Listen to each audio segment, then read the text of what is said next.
Hello, Wisconsin, Wisconsin, Wisconsin. And I gotta thank somebody. Gaylord Nelson, I'm back. He first introduced me to Wisconsin a long time ago when I was a kid. I'm only 40 now, but I was a kid then. Sabrina, thank you for the introduction and for the volunteering for our campaign. And a special thanks to one of the best governors I've ever worked with in my life, Tony Evers.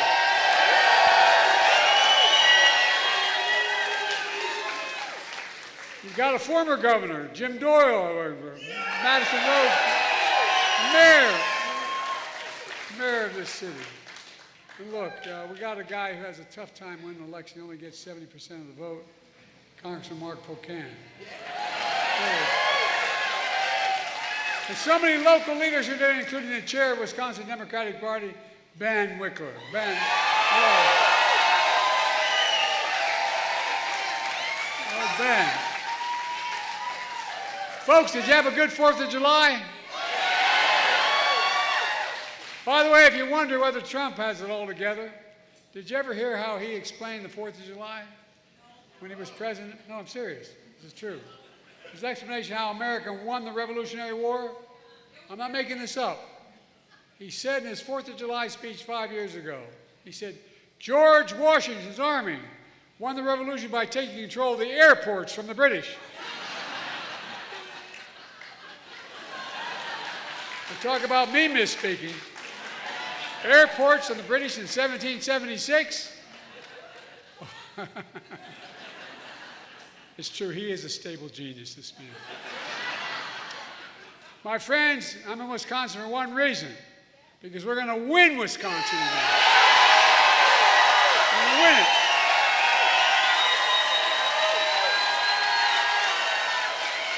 And let me tell you how we're going to do it. You know the reason. We're going to do it because of you all in this room to start with. Well, we're going to stand up for women in America. We're going to restore Roe v. Wade, the law of the land. We're going to stand up for the right to vote again. We're going to fight for Medicare and Social Security and child care, elder care, paid leave, all which grows economies. We're going to keep lowering the cost of prescription drugs and expanding health care for everyone. Not just. Look, we're going to protect our children from getting weapons of war off our streets. That's what we're going to do. The idea that more children die from gunshot wounds in America is so wrong. It's sick. It really is sick. We're going to keep confronting climate change. The most important, we're going to save our democracy.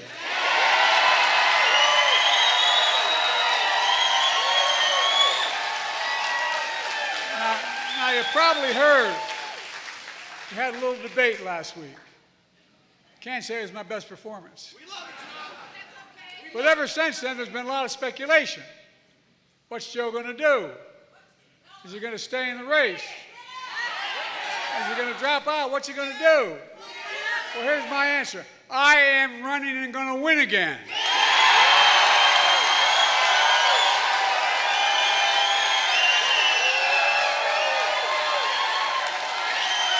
Because we're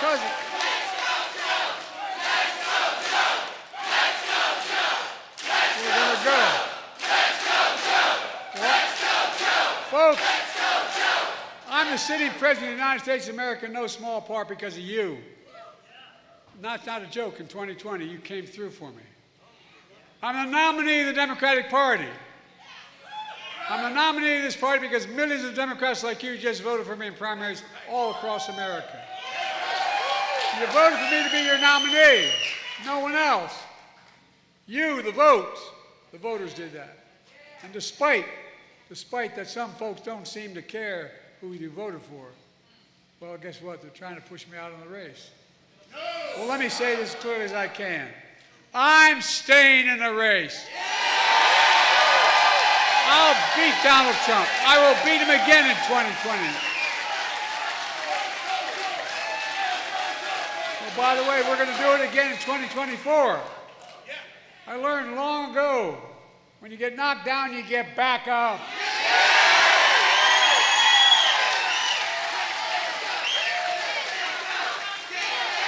not letting one 90-minute debate wipe out 3.5 years of work. As the governor said, I've led this nation from the depths of pandemic to the strongest economy in the world, and that's literally true. And I and you are not finished yet. Now, you probably also noticed a lot of discussion about my age. I know I look 40. I keep seeing all those stories about I'm being too old. Let me say something. I was too old. I wasn't too old to create over 15 million new jobs. To make sure 21 million Americans are insured under the Affordable Care Act. To beat Big Pharma, the first one to ever do that, and lower the cost of insulin to $35 per single. Was I too old to relieve student debt for nearly 5 million Americans and grow the economy? Too old to put the first black woman on the Supreme Court of the United States of America? To sign the Respect for Marriage Act? Was I too old to sign the most significant gun safety law in 30 years? To pass the biggest climate bill in the history of the world, not here, the history of the world. But then, my critics say, sure, but he did all that. But that was in the past. What about now? Well, how about the 200,000 jobs we announced yesterday?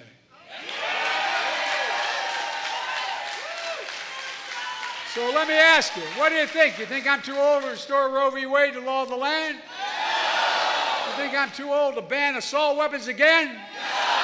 To protect Social Security and Medicare? No. To get child care, elder care for working families who need the nation? No. To make billionaires finally start to pay something beyond 8.2% of the tax rate? Let me ask you, you think I'm too old to beat Donald Trump? I can hardly wait. Anyway. Folks, let's focus on what really matters. We're running against the biggest liar and the biggest threat, oh really, the biggest liar and biggest threat to our democracy in American history. That's not hyperbole. Over 150 presidential historians voted him the worst president in American history. No, the worst. As I've said before, he has the morals of an alley cat. He lies about the economy he created. The truth, he's one of only 2 American presidents who left office with fewer jobs than when he came into office. You know who the other one was? Herbert Hoover. Fact. That's why I call him Donald Herbert Hoover Trump. He lies about the pandemic he totally botched. The truth is, over 1 million people went on to die. He told us what? To inject bleach in our arm. It wasn't serious. He lied about how great he was for veterans in his administration. The truth, he called veterans who gave their lives serving America, and I was just in Normandy and on the beaches of Normandy and all through that area. And he said, I have trouble saying this because my son died as a consequence of Iraq. Who gave their lives, he called them, quote, suckers and losers.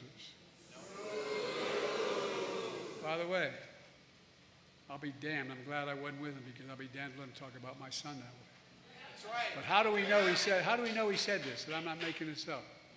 A 4-star Marine general, his own former chief of staff was with him, and he told us that's what he said. But he's not the only former Trump official warning us about how bad Trump is, including the former secretaries of defense and even his own vice president. They refused to endorse him. Says a lot about who Trump is and says a lot about what he isn't. By the way, I couldn't ponder, I guess I shouldn't say it. But by the way, I couldn't be prouder to have your support and the support of our great Vice President of the United States, Kamala Harris.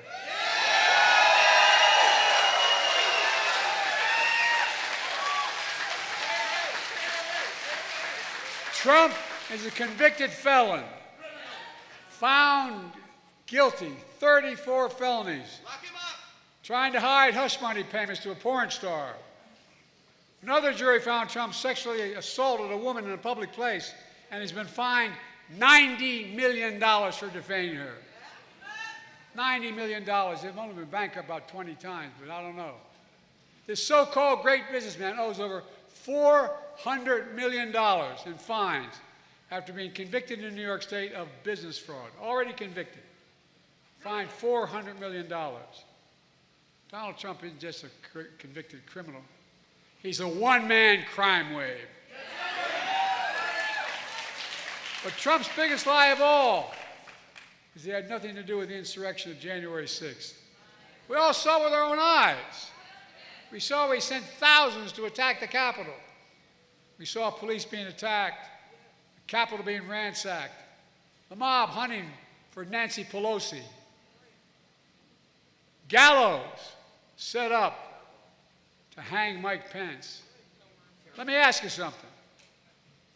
After what Trump did on January 6th, why would anyone ever let him be near the Oval Office again?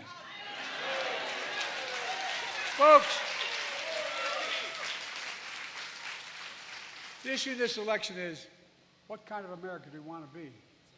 What kind of America do we want to be? Do we want to be a country of anger, revenge, and retribution, or a country of hope and optimism and possibilities, as we've always been?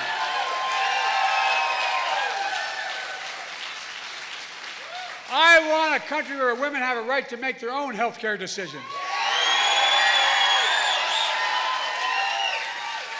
Trump wants an America where abortion is banned and women are punished.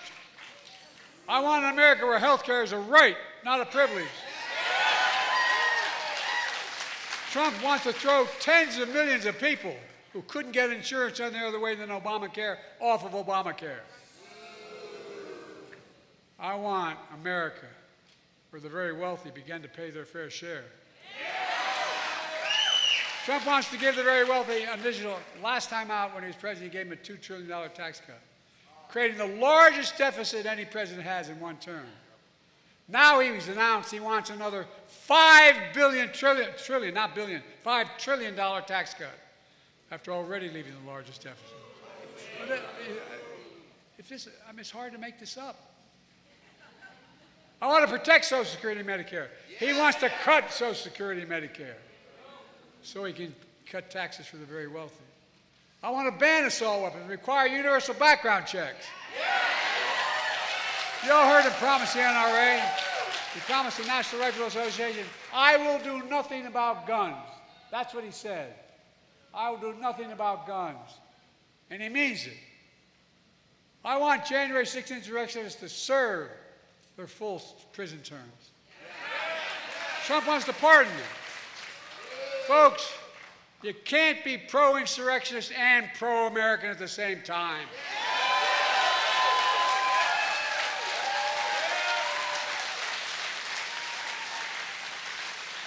This is so damn serious.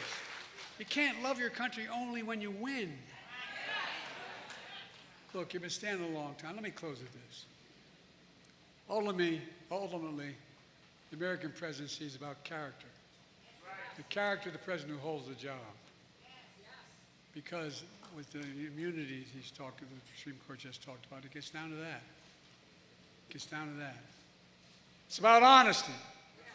It's about the president's decency, integrity. Do they respect people? Or do they incite violence and hate? Can they honor their oath to the Constitution and uphold their oath of office? Well, I don't think it's an exaggeration to suggest Trump has failed on every one of these character tests. Every one. And what's worse, the Supreme Court has just ruled that there are virtually no limits on the power of the presidency. I know it sounds bizarre, but that's what they ruled. A frightening decision. According to the extreme majority of the Supreme Court, the president is now above the law. We just celebrated the 4th of July, saying we will not be ruled by a king. And this Supreme Court he appointed approved this new law. It's in a dangerous precedent, especially if Donald Trump has returned to the presidency. Just think about it. In the second term, this next term, whomever is the president is going to appoint at least 2 new appointees. The second Trump term, where there are no limits. Supreme Court Justice Sotomayor warned us about that in her dissent in that case. Here's what she said. She noted that based on a majority decision, Trump can take out his opponents, physically take them out, take bribes, and lead a coup, and be immune to ever being held accountable for it if he did it while he was president, according to the Supreme Court. Where the hell are we? So he really could become a dictator that he promised to be on day one. For over 2 centuries, America's been a free, democratic nation. And I'll be damned if in the year 2024, just 2 years before our 250th anniversary of as a nation, I'll let Donald Trump take this away.